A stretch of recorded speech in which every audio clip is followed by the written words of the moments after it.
आप सभी स्टूडेंट का बहुत बहुत स्वागत है।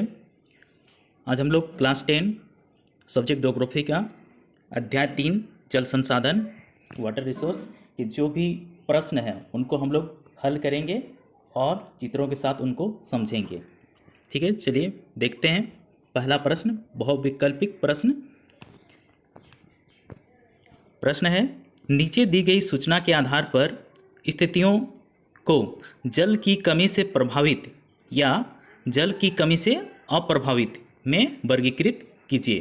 ठीक है, ये प्रभावित और अप्रभावित का हम लोग कैसे समझेंगे? देखिए चित्र में, इस चित्र को देखिए और समझिए। ये देखिए, ये लोग मीलों दूर से पानी लाती हैं, यानी कि ये लोग जल से प्रभावित हैं। ये लोग को पता है कि एक एक बूंद पानी कितना पीने के लिए महंगा है। ठीक है, यहाँ पर भी इस चित्र को आप देखिए, एकदम एक नलकूप है जिसमें इतने सारे लोग पानी भरने के लिए आए हुए हैं। स्वच्छ जल पीने का पानी उनको नहीं मिल पा रहा है।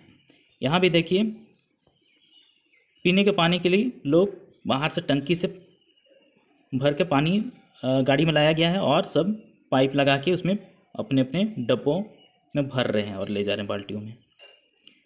इसको देखिए, ये एक कुआं बनाया गया है यहाँ पर और इसके गंदे पानी को ये लोग पीने के लिए बेबस हैं। पानी तो है मगर साफ पानी नहीं है।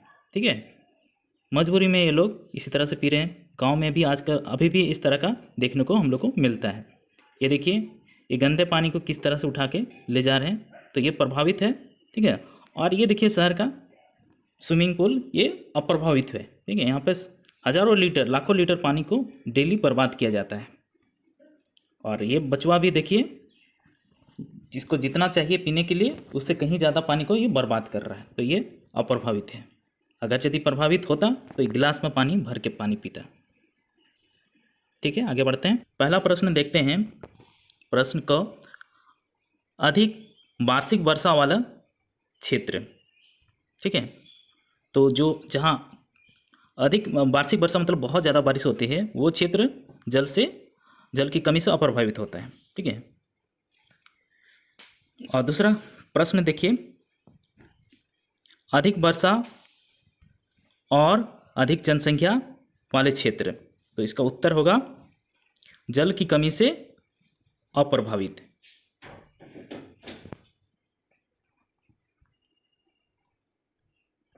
मतलब देखिए, वर्षा भी खूब हो रही है और जनसंख्या भी है, लेकिन उनको जितना पानी चाहिए उतना उपलब्ध हो जा रही है, इसलिए ये अप्रभावित है। अगला देखिए, ग नंबर प्रश्न है, अधिक जनसंख्या वाले परंतु अत्यधिक प्रदूषित जल क्षेत्र। ये क्या होगा? जल की कमी से प्रभावित। जैसे हम लोग देखें कि पानी तो है लेकिन गंदा पानी पीने के लिए मजबूर हैं, तो ये प्रभावित होगा। ठीक है, साफ पानी अगर यदि नहीं मिल पाता है तो जल की कमी से प्रभावित है। ऐसे भी हम लोग को मालूम है कि पूरी पृथ्वी पर जो पानी है उसका 3% पानी ही पीने लायक है, जिसमें भी 2% बर्फ के रूप में पाया जाता है। 1% पानी हम लोग को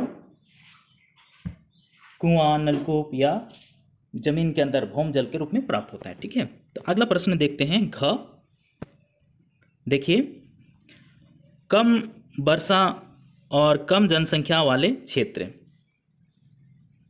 तो इसका उत्तर है जल की कमी से प्रभावित। क्योंकि देखिए, बारिश भी कम हो रहा है, जनसंख्या भी कम है। ठीक है, जनसंख्या कम है और अगर बारिश भी कम हो रहा है तो वो प्रभावित है ही। अगर यदि जनसंख्या ज़्यादा होता और बारिश भी ज़्यादा होता, जैसे हम लोग पहले देखें, तो वो अप्रभावित होता है, तो ये प्रभावित हुआ। ठीक है, उनको पानी चाहिए। अगला प्रश्न देखते हैं। 2 नंबर प्रश्न देखिए, निम्नलिखित में से कौन सा वक्तव्य बहुउद्देशीय नदी परियोजनाओं के पक्ष में दिया गया तर्क नहीं है? देखिए, तर्क यहाँ पर पहला है क, बहुउद्देशीय परियोजनाएं उन क्षेत्रों में जल लाती हैं जहां जल की कमी होती है। ये एकदम सही है। ख, देखिए, बहुउद्देशीय परियोजनाएं जल बहाव को नियंत्रित करके बाढ़ पर काबू पाती है। ये भी सही है। अगला ग नंबर देखिए, बहुउद्देशीय परियोजनाओं से बृहत स्तर पर विस्थापन होता है और आजीविका खत्म होती है। तो ये आपका गलत होगा। अगला देखते हैं चौथा, बहुउद्देशीय परियोजनाएं हमारे उद्योग और घरों के लिए विद्युत पैदा करती हैं। ठीक है, तो ये भी सही है, यानी कि आपका उत्तर ये ग नंबर हुआ। बहुउद्देशीय परियोजनाओं से बृहत स्तर पर विस्थापन होता है और आजीविका खत्म होती है। ये बहुउद्देशीय परियोजना में सूट नहीं करता है। ठीक है, इसके पक्ष में ये तर्क नहीं है, इसलिए ये आंसर होगा।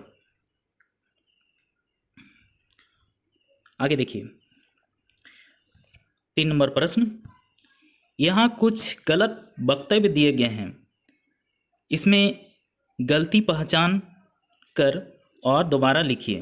गलती पहचानिए और उसको दोबारा से लिखना है इसी को ही। ठीक है, तो देखिए प्रश्न है क, शहरों की बढ़ती संख्या, उनकी विशालता और सघन जनसंख्या तथा शहरी जीवन शैली ने जल संसाधनों के सही उपयोग में मदद की है। तो इसका उत्तर देखिए, शहरों की बढ़ती संख्या, ठीक है, जो जनसंख्या है ना, उनकी विशालता और सघन जनसंख्या मतलब बहुत ज़्यादा मात्रा में एक छोटा सा जगह में, ठीक है, तथा शहरी जीवन शैली ने जल संसाधनों का दोहन किया, मतलब बहुत ज़्यादा उसको खपत कर लिया है, दूह लिया। जैसे हम लोग गाय का दूध निकालते हैं ना, दूह के उसको एकदम पूरा ख़त्म कर देते हैं, वैसे ही ज़मीन से पूरा निकाल के पानी को ख़त्म करती है। ठीक है, आगे देखिए अगला प्रश्न ख नंबर, नदियों पर बांध बनाने और उनको नियंत्रित करने से उनका प्राकृतिक बहाव और तलछट बहाव प्रभावित नहीं होता। तो इसका उत्तर क्या होगा, देखिए, नदियों पर बांध बनाने और उनको नियंत्रित करने से उनका प्राकृतिक बहाव और तलछट बहाव बुरे तरीके से प्रभावित होता है। ठीक है, ग नंबर प्रश्न, गुजरात में साबरमती बेसिन में सूखे के दौरान शहरी क्षेत्र में अधिक जल आपूर्ति करने पर भी किसान नहीं भड़के। तो उत्तर देखिए, गुजरात में साबरमती बेसिन में सूखे के दौरान शहरी क्षेत्र में अधिक जल आपूर्ति करने पर किसान भड़क गए। देखिए, गुजरात में ही नहीं, किसी भी जगह अगर गांव में अगर यदि किसी नदी तालाब से अगर यदि पानी उठा के कोई शहर में ले जाएगा, ठीक है, और इस तरह से वो बांटेगा और गांव का आदमी पानी के लिए तरसने लगेगा, तो भाई गुस्सा होना या भड़क जाना जो है वो स्वाभाविक है। ठीक है, इस तरह से शहर में भी जो टंकी से आता पानी, तो वो कहाँ से आता है, कोई डैम वगैरह से ही आता है। ठीक है, गांव का भी कोई तालाब है तो वहाँ से भी वो लोग भर के ले जाता है इस तरह से। तो जो जागरूक आदमी है तो भड़केगा ही। अगला प्रश्न देखिए, घ नंबर, आज राजस्थान में इंदिरा गांधी नहर से उपलब्ध पेयजल के बावजूद छत वर्षा जल संग्रहण लोकप्रिय हो रहा है। ठीक है, छत वर्षा जल क्या, जो बारिश में जो पानी आता है, बारिश होता है तो छत में जो पानी जमा हो गया, ठीक है, वहाँ से जो छत से नीचे जो पानी गिरता है उसको किसी टंकी में भर के रखना ही वर्षा जल संग्रहण। ठीक है, तो देखिए यहाँ पर इसका उत्तर क्या है, आज राजस्थान में इंदिरा गांधी नहर से उपलब्ध पेयजल के कारण छत वर्षा जल संग्रहण की लोकप्रियता घट रही है। ठीक है, पूरी तरह से समाप्त नहीं हुए, लेकिन अब लोगों को पेयजल अब उनको मिलने लगा है, तो अब बारिश का पानी को इकट्ठा करने का उन लोगों को अब बहुत ज़्यादा ज़रूरत नहीं पड़ रहा, क्योंकि अब प्रभावित नहीं हुआ, प्रभावित नहीं है, उस पर अप्रभावित हो चुका है लोग। ठीक है, अब अगला प्रश्न देखिए 2 नंबर, निम्नलिखित प्रश्नों के उत्तर लगभग 30 शब्दों में दीजिए। तो इसमें पहला प्रश्न है, व्याख्या करें कि जल किस प्रकार नवीकरण योग्य संसाधन है। तो उत्तर देखिए, नवीकरण कहने का मतलब क्या, जिसको हम लोग दोबारा से प्राप्त कर सकते हैं, है ना। तो उत्तर देखिए, जल अपने तीनों अपने है ना 3 रूपों ठोस, द्रव और गैस में बदलता रहता है। ठोस, द्रव और गैस में बदलता रहता है। इसलिए जो जल भाप बनकर उड़ जाता है वही फिर वर्षा के रूप में वापस आ जाता है। इस प्रकार से जल एक नवीकरण योग्य संसाधन है। ठीक है, भाप बनता है, जैसे जल कैसे बनता है हम लोग हमेशा पढ़ते हैं, हाइड्रोजन और ऑक्सीजन के एक निश्चित अनुपात से, है ना। तो हाइड्रोजन गैस और ऑक्सीजन गैस दोनों अलग हो गया। अब देखिए, ये जो जल वाष्प है, मैंने जो हवा फिर से ठंडा हो जाता है और दोनों एक निश्चित मात्रा में मिलके वो फिर से पानी बनता है और क्या होता है, वायुमंडल से आपस हम लोग को बारिश के रूप में मिल जाता है। अगला प्रश्न देखिए, जल दुर्लभता क्या है और इसके मुख्य कारण क्या हैं। उत्तर देखिए, किसी स्थान पर लंबे समय तक जल की कमी को जल दुर्लभता कहते हैं। दुर्लभता मतलब बहुत मुश्किल से मिलता है, ठीक है, उसको दुर्लभ कहते हैं। बढ़ती हुई जनसंख्या, अतिदोहन और असमान वितरण जल दुर्लभता का मुख्य कारण है। हम लोग को जो जनसंख्या बढ़ रहा है तो हम लोग को पानी का भी ज़्यादा ज़रूरत है, ठीक है, और ज़्यादा से ज़्यादा हम लोग पानी का उपयोग कर रहे हैं।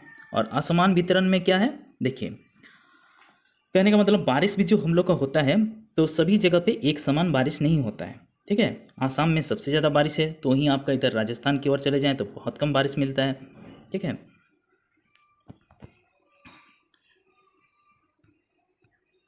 अब अगला प्रश्न देखिए, अगला प्रश्न 3 नंबर, बहुउद्देशीय परियोजनाओं से होने वाले लाभ और हानियों की तुलना करें।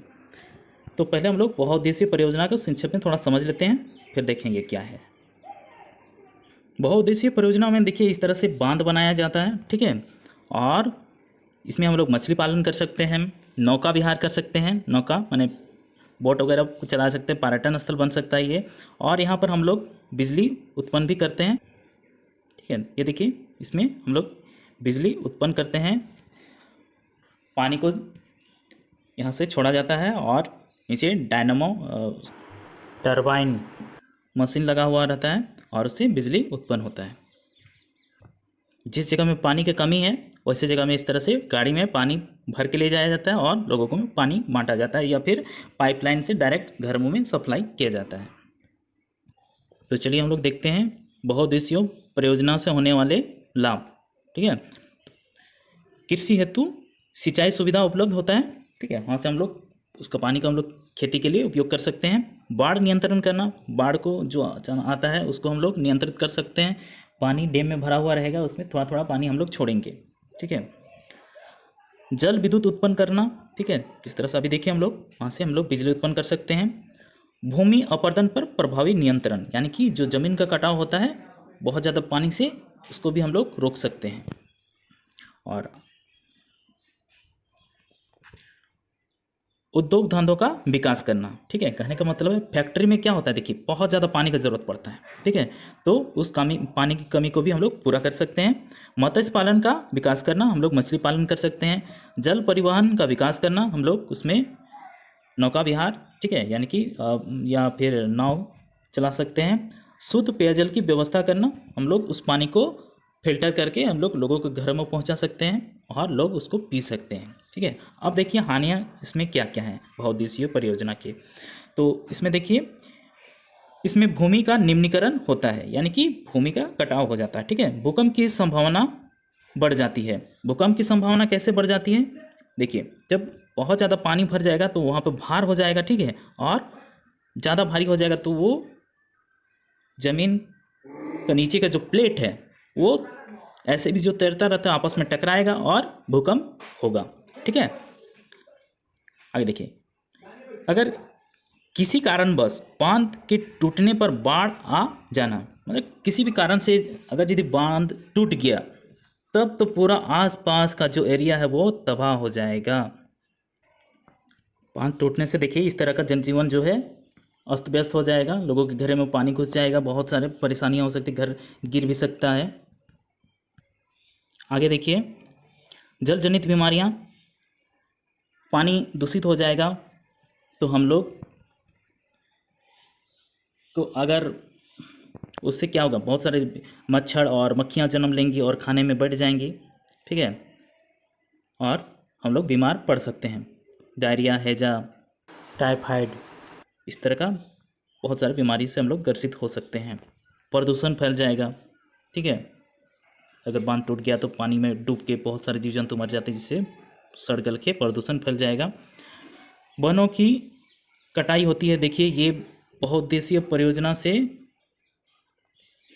वनों की कटाई, ठीक है, कैसे होती है, बांध बनाने के लिए वहाँ पर देखिए आपको क्या होगा, जंगल का किनारे वाला हिस्सा खासतौर से होता है, ठीक है, तो वहाँ पर उसको छेकने के लिए आसानी भी होता है, इसलिए वहाँ पर आसपास का जो पेड़ है उसको काट दिया जाता है या स्वयं डूब जाते हैं उसमें, ठीक है। और प्रदूषण भी होता है, यानी कि पेड़ जब कट गया, डूब गया तो वायु प्रदूषण तो होगा ही, ठीक है। आगे देखिए, मृदा व वनस्पति का अपघटन हो जाता है, ठीक है। अब अगला प्रश्न देखिए, निम्नलिखित प्रश्नों के उत्तर लगभग 120 शब्दों में दीजिए, ठीक है। ये लंबा प्रश्न उत्तर देना पड़ेगा आपको इसमें, निबंध जैसा। तो पहला प्रश्न देखिए इसमें, राजस्थान के अर्धशुष्क क्षेत्र में वर्षा जल संग्रहण किस प्रकार किया जाता है, व्याख्या कीजिए। देखिए उत्तर, राजस्थान के अर्धशुष्क माने वहाँ पर हल्का सूखा हुआ स्थान है, क्षेत्र में वर्षा जल संग्रहण निम्न तरीके से किया जाता है। लोग अपने घरों में टंकी बनवाते हैं, टंकी, ठीक है, इनमें वर्षा जल संग्रहण किया जाता है ताकि गर्मी के मौसम में उसका इस्तेमाल किया जा सके। इस चित्र को देखिए, वर्षा का पानी जो छत से यहाँ पे टंकी में जा रहा है, देखिए टंकी है और ये नल पे आ रहा है, ये गड्ढा भी हो सकता है, ठीक है। अब यहाँ से ये आपका नल का स्रोत के रूप में भी आ रहा है और यहाँ से आप पानी प्राप्त कर सकते हैं, ठीक है। अगला चित्र देखिए, इस तरह से जो छत का पानी होता है उसको हम लोग पाइप के माध्यम से इस तरह से डायरेक्ट कुआं में पहुंचा सकते हैं और जब हम लोग को पानी की ज़रूरत होगा तो इसको हम लोग इस्तेमाल कर सकते हैं, नहाने धोने के काम में ला सकते हैं। आगे देखिए, कई जगहों पर आज भी पुरानी बावलियों को साफ रखा जाता है, इनमें वर्षा जल का संग्रहण किया जाता है ताकि गर्मी के मौसम में उसका इस्तेमाल किया जा सके, ठीक है।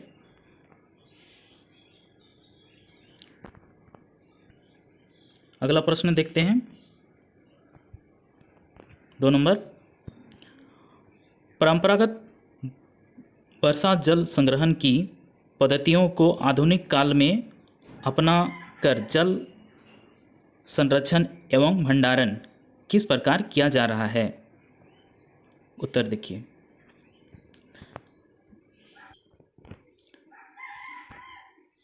आधुनिक काल में छत वर्षा जल संग्रहण काफ़ी लोकप्रिय हो रहा है। छत की नालियों को जमीन पर या जमीन के नीचे रखी टंकियों से जोड़ा जाता है, इससे वर्षा का जल नालियों द्वारा टंकियों में जमा हो जाता होता है। टंकी के जल को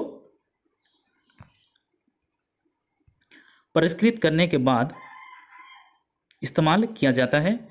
कुछ लोग टंकी के जल को, देखिए परिष्कृत मतलब उसको साफ किया जाता है ना, कुछ लोग टंकी के जल को जमीन में रिसने देते हैं ताकि भौम जल का नवीकरण हो सके, ठीक है।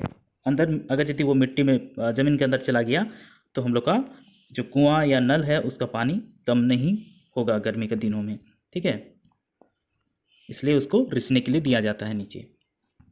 इस तरह से सालों भर जल की उपलब्धता बनाए रखने में मदद मिलती है। उदाहरण के लिए मेघालय और तमिलनाडु में छत वर्षा जल संग्रहण प्रचलित है। जिस तरह से, ठीक है, जिस तरह से हम लोग यहाँ पर देख रहे हैं, ये छत का पानी यहाँ पर टंकी में रिस गया और ये नल में आ जाता है उसी तरह से। ठीक है, अभी तो ये हो गया आपका वर्षा जल संरक्षण एवं भंडारण।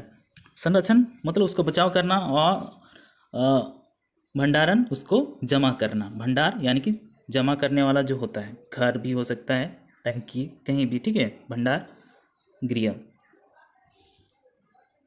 आगे देखिए, पश्चिमी राजस्थान में छतों पर वर्षा जल संग्रहण प्रचलन में है। राजस्थान में कई घरों के नीचे टंकी या कुंड या भूमिगत टैंक का प्रचलन है। माने नीचे में एक बड़ा सा गड्ढा खोद के पानी टंकी बनाया हुआ है। मध्य प्रदेश के पठारी भाग में हवेली प्रणाली प्रचलन में है। महाराष्ट्र में जल संचय के लिए फंड प्रणाली प्रचलन में है। वहीं कर्नाटक में घेरे प्रणाली से परंपरागत तरीके से जल का संचयन किया जाता है। ठीक है, जल संचय मतलब ही जमा करना।